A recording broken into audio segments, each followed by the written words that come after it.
What's up, guys? Welcome to the Guild Wars 2 sPVP update, the Misspedia Guild Wars 2 sPVP update with myself, Sireph, with Mr. Shawn Android Buell, Kenigmatic Crowl, and John Blu Mullen III. The Misspedia crew is back, and we're here to talk tonight about a whole bunch of stuff going on in the scene.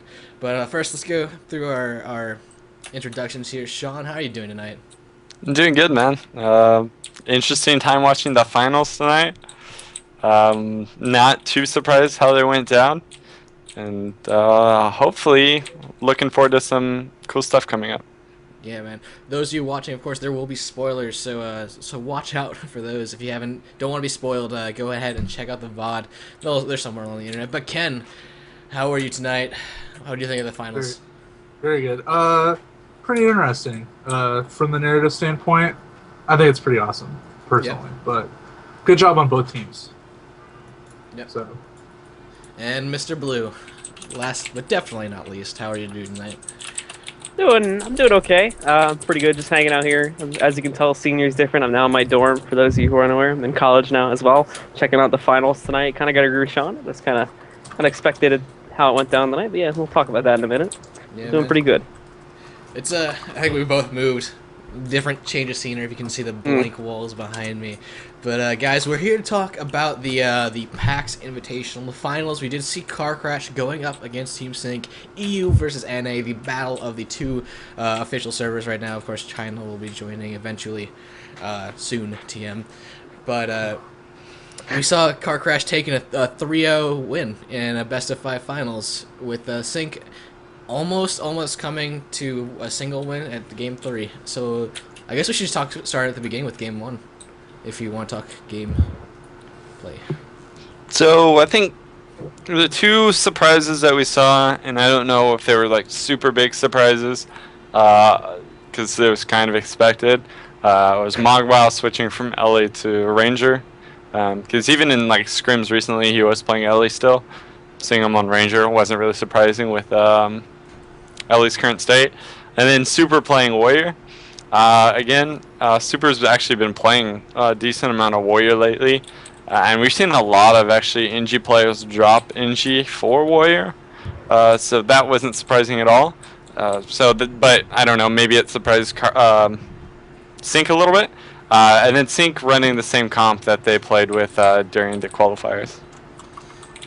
Yeah, man. So Game 1 was on, of course, Forest. Keep making that mistake, dude. Forest of Niflhel. We saw a lot of really the team fights in the center kept Sync from really taking the map, dude. Yeah, and just to interject here in chat, yeah, that whole Mogwao debate, I don't really. Wait until we get confirmation either way on that before we comment on that one. Not gonna talk about that too much. It's controversial to discuss at the moment until we get more information either way. I kind of want to know who the Guild Wars 2 detective is, though. I want to know who that is. You can hire me to do it, man. I'll be a Smogwao. It's a Smogwao. Guild Wars 2 detective, step forward. He couldn't handle the pressure. He just told on himself. Yeah, man. This is a morally questionable situation, so we had to at least tell somebody. Absolutely. Ken, what was your take on Game 1? I don't remember it. Oh, that's great. Blue, you oh, Jesus Christ, man. To be fair, all I remember is that Game 1 and Game 2, they were like sort of similar in the fact that there was just this there wasn't enough fucking competitiveness between the two teams. It wasn't close nearly as much as I was hoping it to be for something that was like the finals, you know what I mean? Until like the third round, in which case I was like, yes, this is what I wanted to see all 3 times, except I only saw it once. So yeah, man. Only bad part about it, but you can't help it sometimes. We did see a sort of comeback though on Game 2. For at least not really a comeback. They did try to turn it back on. I think in some of the game fights on Faux Fire, Sync tried to kick it back into overdrive. I'm not quite sure if they, you could say that they could though. They had mid for a long ass time. Let's Let's skip the overall game here. Let's talk about what went right, what went wrong with the PAX Invitational here. So, overall points. Blue, let's start with you. What was sort of like your likes and gripes? Likes. I mean, like it was great they had it live with the crowd and everything, as well. The production, like all the overlays and whatnot, seemed to work out pretty well. However, like dislikes is a pretty long list for me, unfortunately. So. I would like to see what everybody else liked first before we delve into that one, because that one could take a while. Yeah, man. I have to agree with him all. Sean, yeah, I mean, I'm not gonna sugarcoat it. Sorry, getting messages from Shan right now. Yeah, overall it was cool. The problems right away is the resolution was low on the monitor they were using, which was really weird. Watching the game in low resolution on like the actual stream was confusing. So there was that. The computer didn't seem too high end. It seemed like it had some frame rate problems. So that was a little upsetting as well. I don't know. Like I talked to multiple people and they all kind of said that as well. I'm not sure if maybe we were just bad stream or something like with us, but that's kind of what it seemed like to me. The crowd was cool. I liked having the team picture logo in the bottom, like how you could actually watch the live cams of the teams. So I wasn't expecting them to have that, so that was interesting. I didn't like how they're really, really close to each other. Yeah. I think that could have caused some issues because those didn't look like hardcore noise canceling headphones, and they were literally like 3 feet away from each other, it looked like. And then they had the huge game being projected behind them, which not too hard. I mean, I guess people would see everyone's in the room looking, so if someone like turned around to look, everyone would notice it, but yeah, I think they only had so much to work with, I guess. Yeah, wasn't there like an LCS? There's a League of Legends tournament recently that had kids just like turning around and like looking at the screen and just like.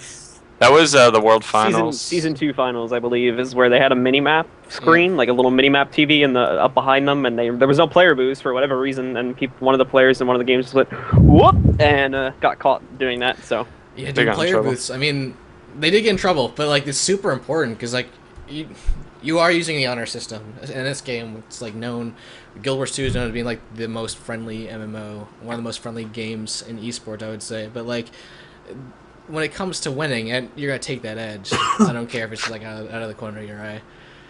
But yeah, I guess that the crowd was full of PvEers. That's probably true. It's not like they had a lot of time. Like if they announced it prior, like they were gonna have a big tournament, like I for one would have made time to go out to it. It was kind of out of nowhere. Yeah, that was another thing. Sorry to cut in. It was extremely short notice for what it was, and I would have, like I said, a lot of people know I really wanted to be at the first live event, and kind of sucked it was such short notice, and I couldn't go to it. Yeah, it's like no one even knew the teams, the cheering, like no one was cheering, and stuff like that. Yeah, man. I think that's the biggest problem. Like they had such an opportunity for narrative. In all honesty, they did. You had for the EU qualifiers, Car Crash initially loses, Curse gets disqualified, Car Crash eventually gets cleared to go over to the US to do this invitational for the internationals. And then you have Sync, which is like this weird conglomeration of really popular players and stuff like that are well known in the Heart of the Mists. And you had this narrative where you had these two interesting teams to fight, but nobody knew that from the PvE side. There's no talk of it. There's no like build up for, hey, there's going to be these two awesome teams from each region fighting each other. And I think that's the hugest downfall that they had currently, because no PvEers knew who the hell they were. In addition to that, it just really seemed weird and it seemed really odd. There was just not enough information floating around for people to have interest in the PvP teams. And that's what, and just to point out what Null Pointer 89 said in the chat, like, there's not enough narrative between the two teams. And like with, not to be overly specific, but Grouch and Chaplin, when they were talking, they used talking about the teams as like the second note instead of the primary note for what they wanted to do. So when they had nothing else to discuss, they talked about the relation between the two teams, which that should have been the first thing they talked about. Like that should be the first thing you want to talk about is these two teams, how they react with each other, what their history is individually and stuff like that. And it just felt like it was really off the beat, I guess I want to say. Like, Yeah. It didn't hit the mark. Do you remember the Guild Wars 1 2006 World Championships with the DVD that came out and that was like televised? Oh yeah. You go on YouTube, just search Guild Wars World Championships 2006. There's like a 3-hour documentary of just really amazing content. It was done by I think a company called Gameplay or something like that. But they did so much in-depth interviews with the 4 teams that they had there. It was really, really well done, really well produced. And in like today's technological whatever, it's not hard to do that kind of stuff. And I think that, like, a lot of tournaments really do need that sort of like video content of like interviews or just statistics about the teams, fun facts, show us something to make us care about like the people who are on screen, you know. Yeah. And that's what I'd love to see. But what I think that what was done really well was the caster desk. The caster desk was amazing, top-notch quality. Right. And in terms of production, I think they did it really well for their first event. That's right. Yeah, to kind of go to a more positive state, they don't have like a PvP esports team. They don't have an events team. So with the short like month and a half notice and no real set team to do this, it could have been a lot worse. I think agree. With the people involved, I think it was pretty amazing. They got Sir Scoots, guys. Huge shout out to Sir Scoots, a big production wizard in the esports game, and he was running the stream for them, and like that is amazing. The dude's a legend, and I think he definitely added a lot to the production value. When it comes down to everything, though, I think, you know, they did take a look at the ether that is esports and say, you know, like, how do we adapt this to our game? How do we do this for our finals? And the overall production value, I would say for these finals here was really, really good. So I'm gonna shoot this over to you, Blue. What do you think of the overall production value and everything? I mean, like, the overall production value was good. Again, we were going back to the issues of like the whatever computer they were using to stream the game. Just Right. And again, I was watching it on like Medium because Twitch's servers aren't the best, unfortunately. But anyway, watching it on Medium, it like they had post processing effects on. I mean, like, so post processing, for those of you who aren't aware, does make the game a little bit like, I think if I'm referencing this right, J.J. Abrams-y, whereas there's a lot more flair and brightness than there generally needs to be. So. I mean, I don't understand, considering how low the game settings appear to be, to me at least. And again, keep in mind I was watching on Medium, like why that was necessary to have that on and all that. There were a few audio issues that I was having. Again, I noticed that when I did flip it up to Source and down to Medium again, that it was sort of a little better on Source. So I don't know how to balance it up with that. But in terms of like how everything transitioned, how the overlays looked and everything like that, all that went great in that regard. It was just the littler issues in terms of like how the game was actually presented that I wasn't really enjoying too much. Yeah, man. So one thing that I wanted to talk about was the introductions for the players, done by a good friend of the show, John Corpening. We're a big fan of him here at the Guild Wars 2 sPVP update. Everyone should be a big fan of him. He's the best. And I think that the intros were pretty good, but what I would have liked to see a little bit more. And also the ending ceremony was really confusing to me because we'd have Grouch and Chaplin kind of just like talking over. I'm not sure if they should have been talking over this ceremony where there's like no crowd sound, and so both teams got medals. They shook hands, did everything well with it, and that was kind of it. There really was no kind of ceremony to it. Ken, you got thoughts on that? It was really underwhelming. For an invitational that, you know, this game's been out for a year, and you finally have these two teams that are a culmination of the period in which you had from the game starting to right now. These people have developed for the most part. Unless it came in later on.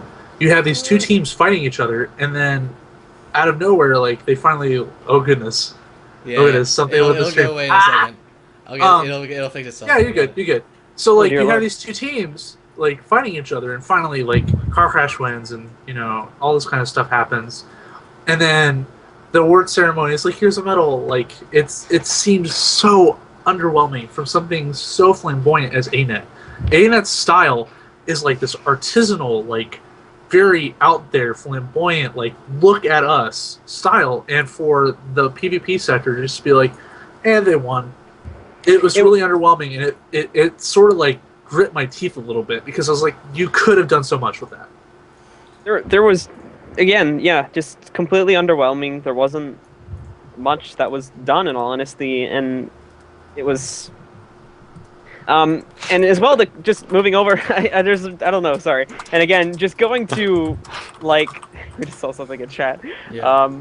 But anyway, the crowd in general, and I wasn't there, so I don't know. Like, we'd probably have to ask someone like SupCutie or Matt Visual who was actually there, because I'm not sure. But like, we never heard the crowd. Like, we heard them like once or twice. That was it. One thing, and I guess this isn't something we could exactly pick on, but it really would have been awesome if they announced something for sPVP. You know, they announced, you know, the World v World stuff. Like, they had a huge tournament here, and they could have used that time to announce some new sPVP stuff. I think that would have been pretty cool. Kind of sad that they didn't do that. So it would have been really enticing for all the PvP players that were watching. Which I think that in and of itself is really strange because ANET's always had like, ANET's not stupid. They've always had like 2 steps ahead of them planned out. And for the fact that they didn't say anything about sPVP, whether being it being updated, them changing the meta or anything like that, it seems really obtuse. Anything from, I don't even want to name specifics because it could be anything for the matter of fact that what they want to do in the future. But the fact that they didn't announce anything, even like a simple expect big things to come from us, like the fact that wasn't done. Well, and the really fact, like we were actually talking about this earlier, Shan. They announced seasons for World v World, and that seasons have been something that I've been asking for, like leagues and seasons, for like 5 months. So I've made like multiple forum threads about it, and they're like, yeah, you get awards, you know, when you place high at the end of a season. It's like, man, we have leaderboards already for sPVP. Why don't we have seasons? To interject a little bit there too, wasn't the original plan to have like monthly seasons, which could lead up to a yearly? I don't know. They were originally they were planning to have it similar to how Guild Wars 1 was, where they had monthly tournaments, and then those monthly tournaments would culminate into yearly tournaments, which we saw represented within the game. And the fact that hasn't been done yet for Guild Wars 2 is really strange for me. I really wish they would go back to that, because it would give some, at the very least, regularity to the competitive scene in this game, as it does seem to be extremely, like, there's a lot of up competition, down in competition as we go through the months here. Yeah. I mean, not consistent. I hesitate to say that there's anything, like, that I'm underwhelmed, and obviously World vs. World getting seasons is great for the game. Maybe not necessarily for, it doesn't really affect sPVP at all. I don't say it's a net loss for our community at all, but I think that it just kind of puts an onus on us as a community. There's kind of like, we need to rally behind our game, you know? Like, we have a lot of people need to just come back out of the woodwork and just, you know, if you love the game that you're playing, just play it some more, put together like these community run tournaments. We do have ESL running. There is an unnamed tournament coming up, and there's so much stuff that is kind of like on the horizon. It's just there's so much stuff to actually keep playing for that it's so worth to just, you know, keep supporting what you love. And yeah, basically I kind of want to go back on track. So let's finish up talking about likes and gripes about the tournament. Let's talk, then we'll talk about, I don't know, maybe the future of sPVP going forward, what sort of is coming up maybe. But we saw sPVP get on stage, do a really keen analysis of gameplay. And that was nice. I liked that. Yeah, that was really good, and I think that that's something that we should try and integrate more into future tournaments as well. Having that sort of analysis behind matches, behind games, because sPVP did a really great job. Honestly, they should have done more of that. That was really sick. So props to you, Hans, if you're out there. And yeah, so Shawn, why don't you go over sort of like your thoughts on the analysis thing? That was cool. I mean, they didn't do too much in-depth analysis. Like, I know when I stream with you or Blue and we're doing ESL, I tend to do actually a lot of analysis in games and stuff like that. Grouch and Chaplin seemed to focus more on what was currently going on. So it was cool that they had someone up there to do analysis, because they weren't focusing too much on it. For the most part, it'd be cool for like pre-game or post-game analysis and stuff like that for other tournaments. But I don't like for a lot of stuff. Like I think when I do stuff, I do a pretty good job trying to analyze stuff. Yeah, man. So, is there anything else left to be said, likes and gripes worth of on PAX? Ken, you got something on the tip of your tongue? It originally went back to what we were talking about a little bit earlier, sort of in regards to narrative. So, if China sort of like builds up really well and they can sort of do something, it sort of ties in with the future of the game as well. If they can sort of tie in sPVP with the rest of the game better than what it is currently, I think that's going to be amazing. Because you're going to have, if they do it correctly, and that's separating China and all the other Southeast Asian countries from everybody else, you're going to have a 1v1v1 similar to early age Guild Wars 1, where you had different regions fighting each other. And I think that's what's going to improve the game a lot, because you're going to have people really rooting for their own game, and you're going to have people that want to stand by their own players. And I think that's really integral for this game to sort of culminate and keep going as it is, aside from, you know, the standard stuff that has been talked about ad nauseum on forums and other places as well. And with that, I think, you know, if they do it correctly, they can sort of give a little bit more momentum to the game currently, even though currently everybody's a little bit jaded about it, I think. I know personally I am. Yeah, and let's kind of talk about that real quick. So right now we're at a stage where there was actually like a lot of complaining and stuff today. A lot of people being like, "Yeah, we're quitting," and there was a lot of people that said that today. Yeah. And right now it's like I can understand your feeling, because even me right now, I really love this game. Every time I get on and play, I just get like really sad. And hopefully that changes the meta, but. Another thing is, hopefully ArenaNet has something up their sleeve. You know, some people are saying they're going to quit or even just take breaks or whatever. But if they were to announce something like enticing to get people back in the game, I think we could see a lot of people come back. Like people keep talking about like free to play Heart of the Mist for PvP. I think that'd bring a lot of people back, because you'd have like a bigger competition base, especially if the meta was actually fun at the time.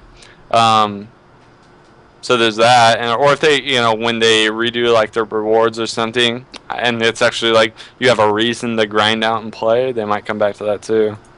Plus, like, imagine this, where you have a region that was originally untapped, and then all of a sudden you release the game, everyone's really hyped about it, and they come in, and they look at stuff differently than everybody else. For the most part, Koreans have a different perspective of game theory and how games operate than North Americans or Europeans at all. So with them releasing it in China, and if they have different regions, but you have this like cross-region competitive scene at all, you're going to see this insane, like, these really unorthodox things that we wouldn't really think of working at all, but then they actually work out mechanically somehow in a very nuanced way, to where the North American and European scene have to adapt. That's what I want. Yeah. I want to see different regions acting differently, because you see that with StarCraft, you see that with Dota, you see that with League, where you see different within reason. We had that until recently, you know, with this whole Kandi meta.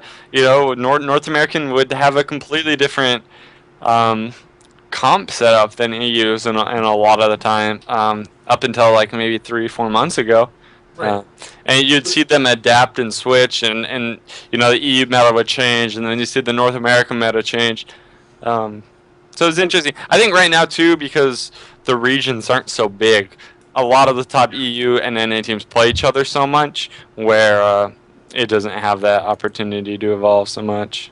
I think China's going to have the biggest scene, in all honesty, over the next few months. I think once the game does launch. I hope China blows up, because then hopefully, like, people will see, like, there's actual competitors, there's actual people I can fight that look at stuff differently than I do, so that way I can actually learn how the game progresses instead of having to deal with this meta. Because when you have people that don't play the game the same way as you do, it's like playing a Russian in chess compared to playing somebody from Southern California in chess. Like, they're going to play entirely different. They're going to look for different strategies.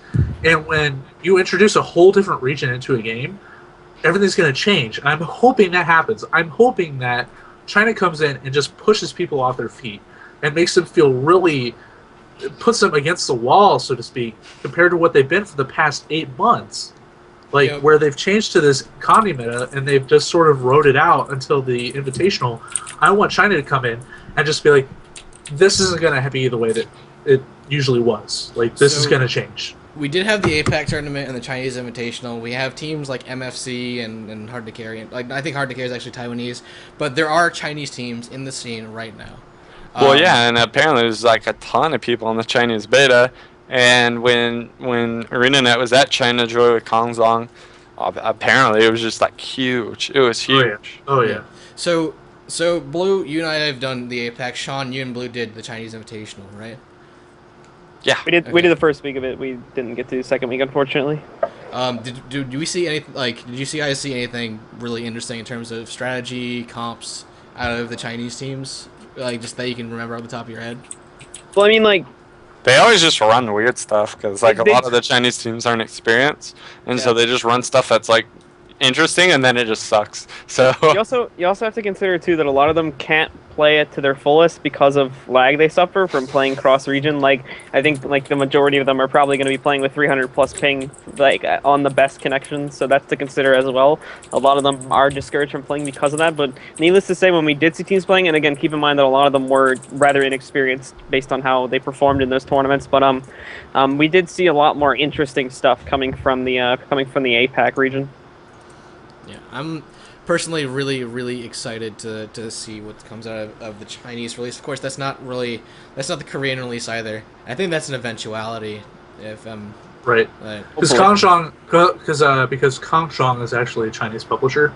Yeah. They weren't able to release Guild Wars 2 through NCSoft because of that, if my understanding is correct. So it'll be interesting to see how they do it in Korea. I'm pretty sure they're going to go through NCSoft, but whether or not it's going to be huge is going to be a different total marketing campaign and stuff like that, which is not within reason. It's relevant to esports, but not to the level that we want it to be currently, because they're going to be focusing more on PvE and stuff like that. So yeah, I really hope so. I mean, with teams trying to figure out what they're going to do, like, I mean, StarCraft is not dead by any stretch of the imagination, but many teams and many players are leaving.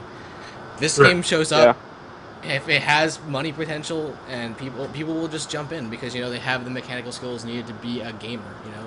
I think it really needs to happen, like a Free Heart of the Mist or something, or even Achievement. Yeah. I do not see this game going anywhere without that, because the game just does not have the player base right now. Even if it had a fun meta to watch, it doesn't have enough people to play in the game. I mean, there is, but they're all playing PvE. And they have no reason or interest to play PvP. So there's a huge player base. It's just none of them give a crap about PvP at all. There needs to be, on top of what would help it hugely is free to play, but if there was a much larger incentive or just in general reason for PvEers to come into PvP, then we'd have that huge player base already tapped into it and interested in the PvP scene. I got something to add a little bit here. What if, now this is purely theoretical, if they added something like Magic Find to an account based off your PvP rank. Now, this would cap at maybe like 5% Magic Find or like 5% Gold Find, but I think that would push people to actually grind out the PvP and to make it so that way if you play tPvP over hot joins, you will get ranked faster on average, like to an insane amount.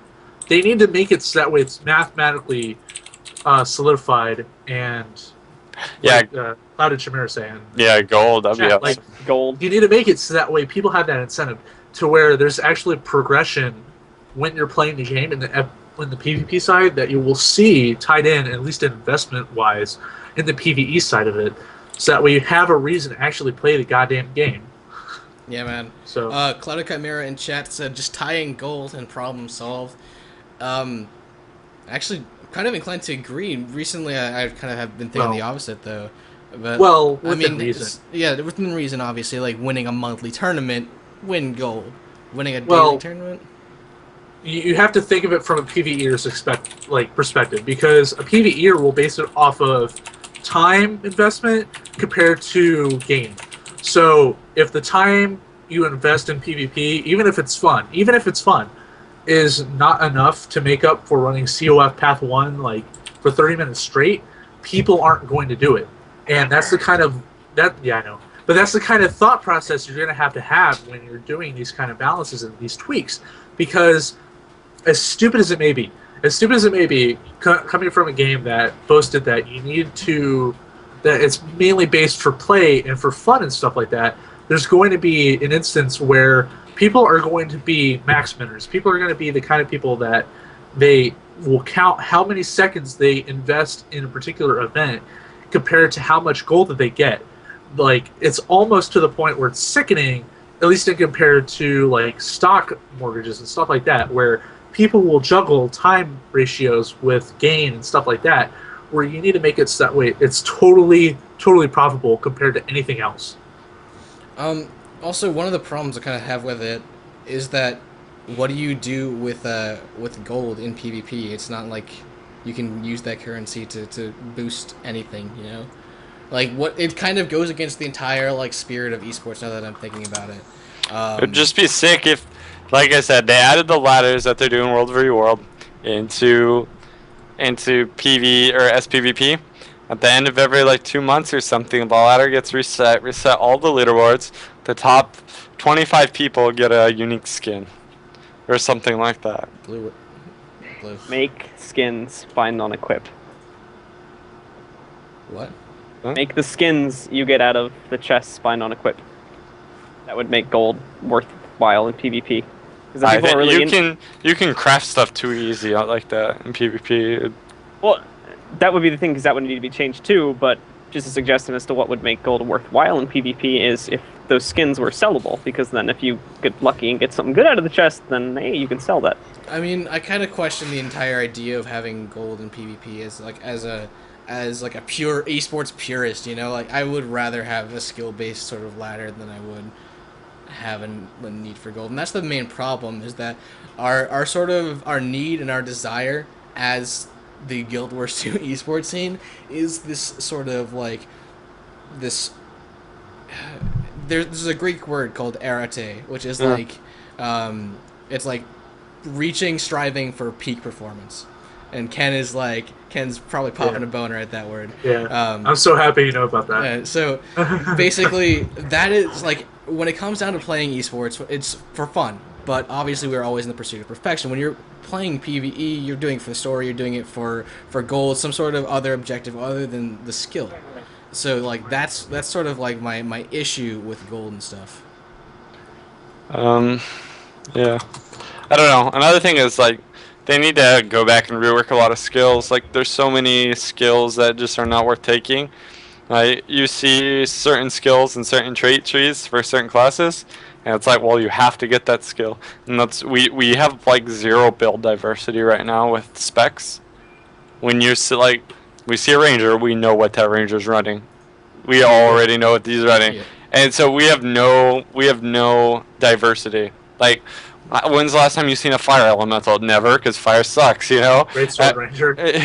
Yeah, we've seen that a little more, but... yeah, a little bit, but like compared to everything else, not really at all. We've never seen a turret engineer, ever. I mean, now I wouldn't want to, you know, APAC. Screw AI. Screw AI. Sorry. APAC doesn't count, yeah. Dude. No one was that great in that tournament except whoever made it to the finals. It's I don't know. It's like, you don't see sword warriors, like, you don't see sword thieves. There's just there's not a big diversity right now because there's no reason to spec out of what's good. So I'd like to see a bigger diversity in trait trees. They keep reworking good trait trees and making them good still. Right.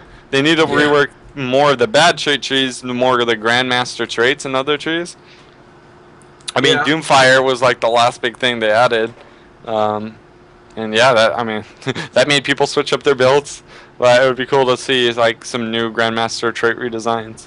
Like, there's so many traits that are never going to be taken in Grandmaster trees. Yep. It's not even worth it. It's not even close. Like, if you tier them up and you rate them and you're like, yeah, all these Grandmaster traits suck. You only need 2 tiers then, basically. Like, you need viable and just like never touched, you know. That's kind of how I feel. Which is, I mean, if something is never worth taking, you obviously have a problem, and it's like, Yeah. time to rework it. That's the thing I sort of found problematic with how they do balancing and stuff like that, is where it's like really relevant to the meta, which you can't be surprised that somebody's going to run Spirit Ranger. You cannot be surprised that in the beginning of the game, people ran 100 Blaze Warrior. Regardless of how cheap it was, regardless of how stupid it was, people are always going to run the stuff that is verifiably maximum DPS, maximum sustainability, the primus of what they perform. You're not going to run a class composition that's lower on synergy and I guess performance just because you're going, like, if you want to win, if you want to play competitively, you're going to maximize the minimum that you have. That's just standard. And they really need to focus on taking the stuff that isn't really pertaining currently with the meta and boosting it up to where it's on the same level. Yeah, I mean, we are seeing very, very minor shifts. I don't know if you count the resurrection of teams having warriors in their teams as no, I mean that's cool, but it's cool, still you look at the warrior build diversity and there's not a whole lot. That's the thing. The only reason Warrior's in it right now is because Conti's so strong and everybody wanted to run Berserker stance. The thing is, right now, like, you look at other games, like, I'm going to throw this out, for example, and don't chastise me, but League of Legends. So you have, like, 1 million champions of that game, more like 110 or something. 112, I believe. And you have, you know, your 20 to 30 champions that are played all the time. And this goes for Dota as well. So you have these champions, and you see them picked a lot, and you see them picked a lot, and you see them picked a lot. And there's a lot of other champions that aren't considered good, but sometimes they can fit there as a niche pick. You know, if you have a comp that works around them, you can see it played. Guild Wars doesn't really have that, and I think it needs it. I think it needs, like, specs that are sometimes good if you have a build, a team comp around it. Right now, it's not worth it to do that. It's not worth to run something around something. So, like, Staff Ellie right now. I love Staff Ellie. I can't play that. You know, Static Discharge Inji, one of my favorite specs. I can't run that. There's nothing I can even run with that, really, to make it worth anything. There's just so many specs right now that I would find really fun, but I can't even fit them in a niche role. They're not even good. They're not even underpowered. They're completely pointless to play. Yeah. Because the skill in this game right now, it's like, for instance, when solo queue came out, I decided to play Spirit Ranger for the first time.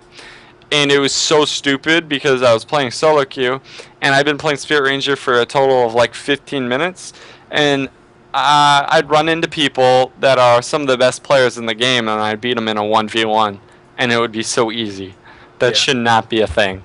That should not be a thing. Like, any top player in that game should be able to wreck me no matter what I'm playing. And the fact that that spec carried me so hard, it was just stupid. On a side note, I'll be back in just a second. That's ominous. There we go. That works. Mute yourself when you leave. Yeah, I will. Okay. So, I mean, I totally agree. The fact that we do need these sort of I mean, you nailed it right on the head, man. Diversity is key here, and I think Blue, you're smiling. You got something to say. About diversity? I mean, it looks like you have something to say. I don't know. No, I mean, I'm more like I was kind of more smiling at what Ken just did there with the post-it note. But generally speaking, I'm pretty much in full agreement with what everybody's been saying about how build diversity just isn't there at the moment. They keep buffing things that are already good and don't really need buffs, and they're ignoring things that are bad and have been bad since beta in some cases. Well, okay, so going along this vein, what are sort of some things that can be done to add diversity? Like, what sort of tweaks would you guys like to see? Put a good Grandmaster trait in all the trees. Yeah. There's so many traits that just have no good Grandmaster traits. So there's no reason, because when you see a build, it's most of the time people go into that build is for the Grandmaster trait. I mean, sure, there could be builds where there's some good master traits or whatever, but a lot of time it's for the Grandmaster stuff. So if you just had at least one of the Grandmaster traits be worth taking, but like so many are just complete garbage in both PvP and PvE that they really just need to do like a bigger trait rework. Just Yeah. like, I mean, in reality, there should be like this irresistible choice in multiple, if not all, trees for all classes at that top tier. So you're actually forced to choose, not based on meta, but based on player preference. Like, which one do I want to take? Do I want to have this defensive bonus, or do I want to have this? Like, do I want to have this really, really good defensive bonus, but not be able to take this tree, not to be able to take this trait that's up in this tree, or do I want to be able to have this really, really good offensive bonus, but at the same time, like, that reverses itself? And I think that should come down more to player choice rather than meta, if you kind of get what I'm saying by that. Yeah. And right now it doesn't. I mean, that's a really good point. I agree like that. The traits should sort of should give that choice. So moving forward, let's talk about the future of sPVP. I'm pretty sure. Oh my God, Jesus Christ! Kind of scared me there a bit. Hello, creepy Ken chewing on something. Oh my God! I'm gonna get you. You gave me a freaking I'm heart gonna attack. Here is Johnny. Anyway, let's talk about the future of sPVP, Ken. I'm pretty sure there's I think it's like they announced that it's like a minor balance change coming up in the future weeks. I don't know. Isn't there supposed to be a big change or something? I think they've been talking about a big change after PAX. Yeah.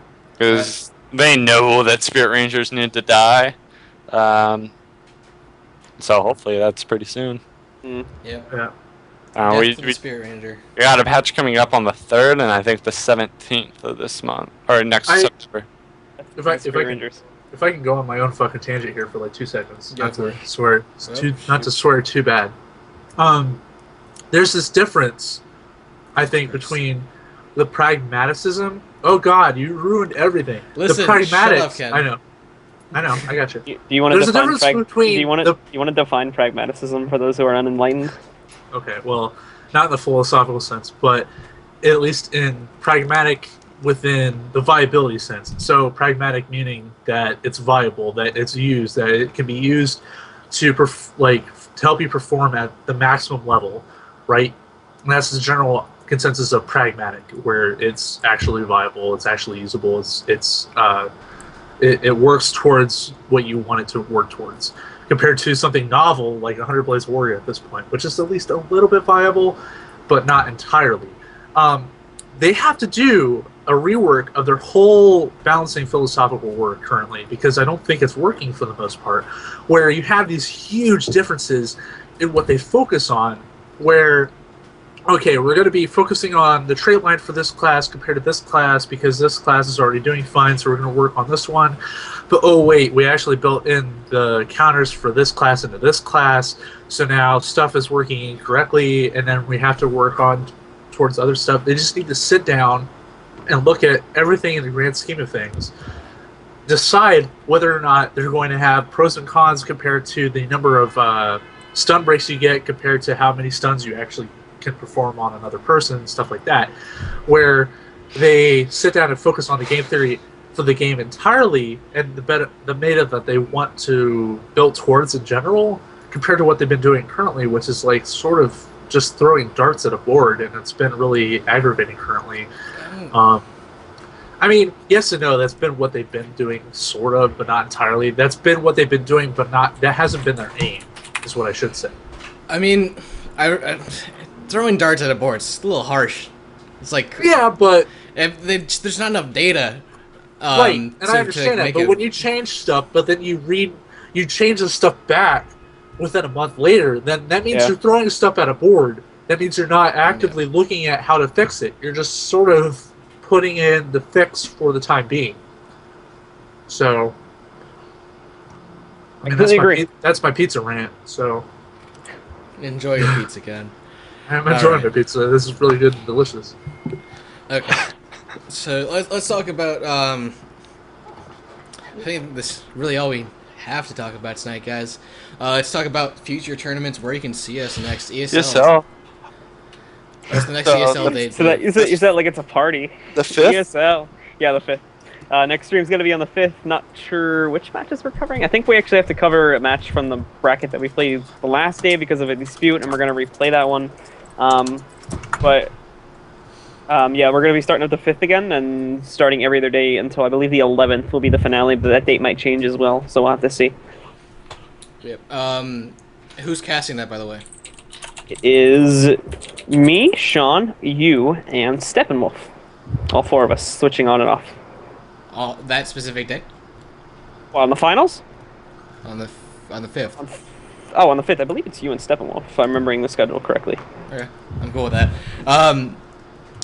Wow, I totally blanked on that. So yeah, guys, go check out ESL. It's all gonna be on Blue's channel, twitch.tv/blue42, the majestic home of Guild Wars 2 esports streaming.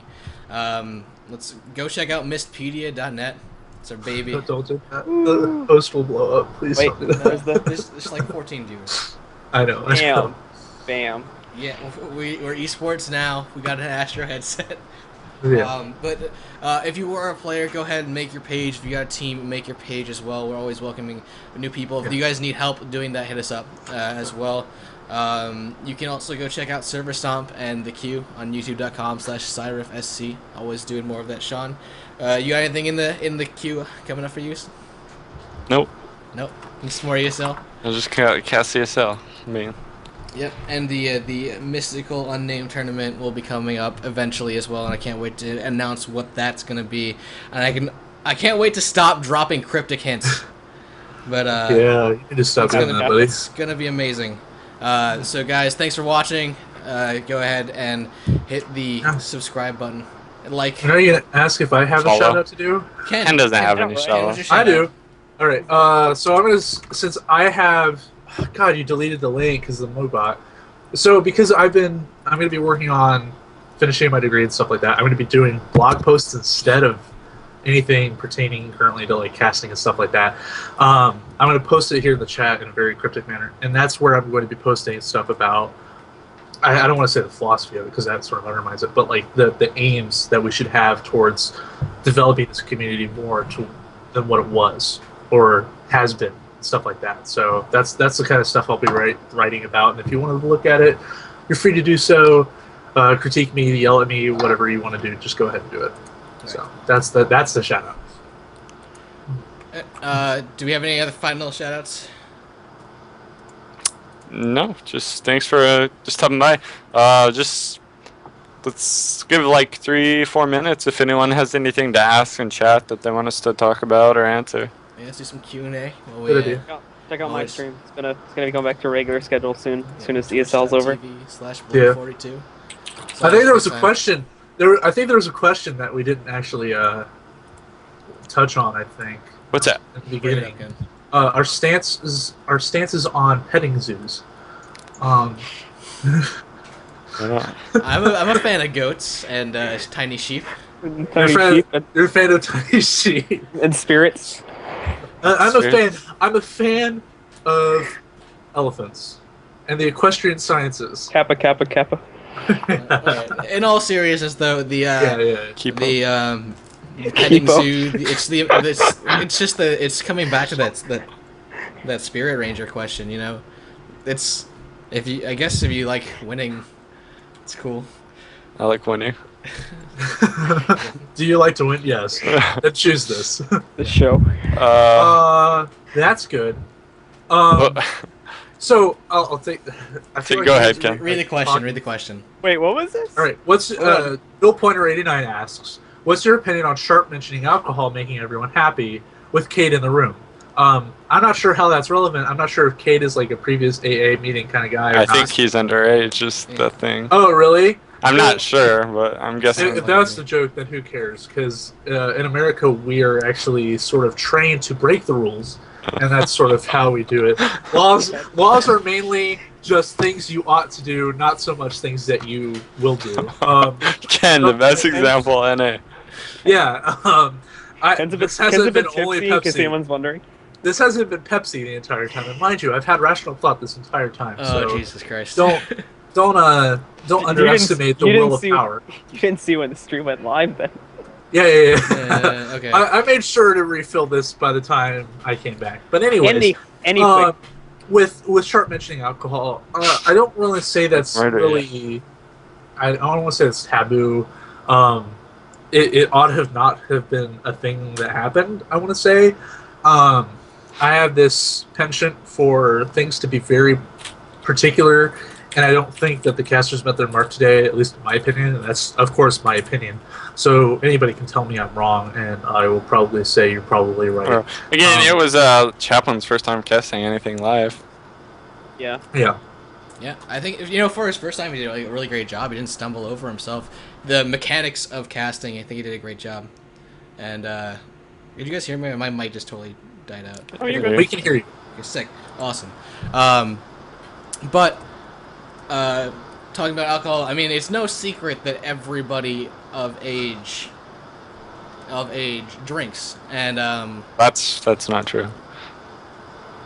okay. I But didn't think it was necessary. I don't think it's necessary. Not in a cast. I mean, not in stream. Not in a professional necessary. cast that you have sponsors for, and there's $10,000 on the line. No. Do you feel like the presence of the entire event has had even a cent of competitive PvP? Within reason. The tournament was such as esports. The whole thing just seemed Yeah. rushed to me. Yeah, it was really rushed. Yeah. Production-wise, having been on the back end. The production was like, it was almost on mark. Like, it was decent. There was a lot of things that would have done differently, but that's just me. Yeah, I I mean, agree you with could Ken. have done bigger. You could have done booths. They took honestly they Well, they took a lot of Well, I Call mean, of Duty references with the.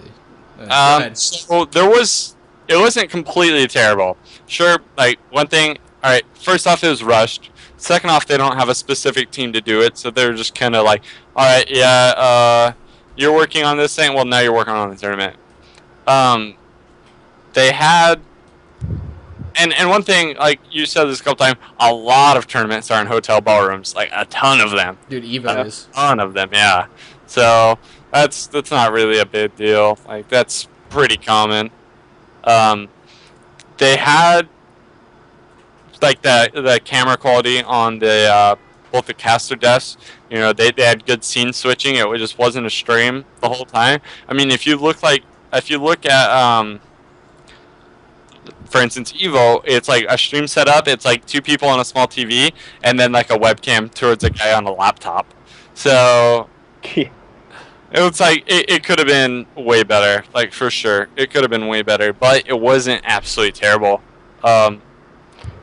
Hopefully, they just use this to build off of it and do better. I think they will. Yeah, I think, one of the things we have to remember, well, two things. First, this was not a PvP only tournament. Like, it wasn't a PvP event. Like, we were in there because we're part of the game. We have to be represented.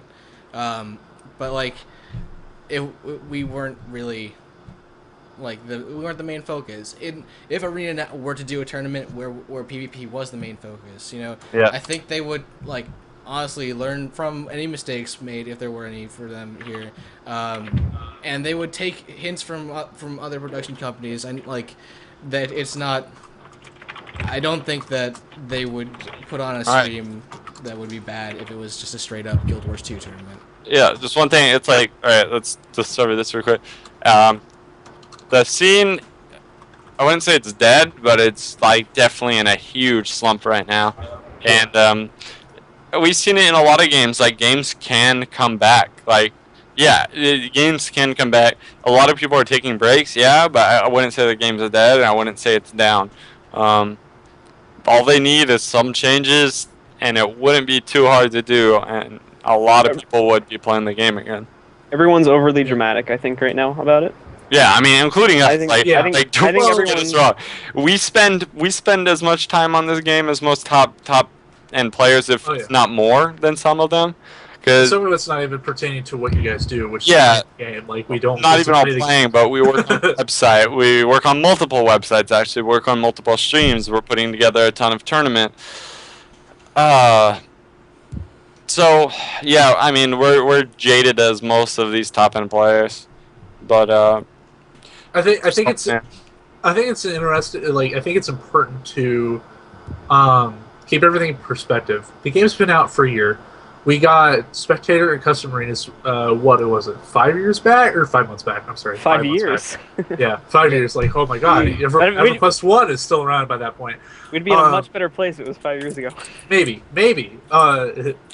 we're not going to talk about that, at least in that regard. So, but the game's been out for less than a year. We've only had 5 months to prove ourselves, coming from a game that sort of dwindled off and died after it initially came out. So it's sort of really, we're in this really sticky situation where we have a lot of people that were initially interested, but because they weren't listened to or they feel jaded currently, that they feel jaded for the future. And even though we've done impressive stuff, we've had an invitational that's been cross-region. We've had all of these different tournaments spring up, whether they've been 1v1, 2v2, 3v3, or 5v5. But when people have to worry about their sponsors, when people have to worry about X, Y, and Z, people get jaded a lot more quickly. Somebody's going to get depressed a lot more quickly when they have to worry about bills on top of their college education, on top of their car bills and stuff like that, compared to a guy that has everything prepaid. So it's not surprising that everybody's jaded. It's not surprising that everybody's worried and that everybody's wanting to jump ship. And I can't even tell them that they should just stay, because I wouldn't tell that to myself if I wanted to leave as well, which to be honest, I'm a lot jaded. I'm very jaded. But at the same time, if you're going to commit to something as passionately as something as niche as this, you should do it. You should keep going. Don't let it take over your life and screw over your finances or anything like that, but keep pushing for it and help those that are also pushing for it as well. So. Yep. We need to come together. It's kind of like this is our do or die moment as a scene. We gotta come out of this stronger than we did going into it, and rally. Because it's gonna do whatever. But so guys, I refuse to let this let this stream go out on a low note. So yeah, I will say this: the future of Guild Wars 2 there is one, and that is something not many games can say. There are tournaments coming up. There are things that are worth sticking around for, worth playing up to date, and hopefully this patch will go live soon and have some really amazing updates and change some of the things that people have some really big gripes over. And I really hope that you guys will be around for Guild Wars 2 sPVP update number 3 when we do it. And I hope that you guys will be around for the rest of our streams, including ESL, including big future events that we can't talk about. And so, guys, let's close out. Shawn. Follow Shawn Buell at Shawn Buell on Twitter.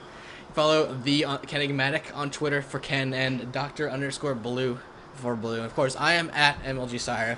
Go check out youtube.com/Sireph. If you're watching on YouTube right now, don't forget, if you comment, like, and subscribe, there's a chance that you can win 800 gems. And go ahead and share this with all your friends. We want to know what you think. So, question of the day in the comments. This is for your chance to win 800 gems on YouTube, guys. What would you do to sort of fix this the build diversity of Guild Wars 2? So with that, thanks for watching, everyone. We'll see you next time. We'll see you around. We'll see you in game. So keep on trucking, guys.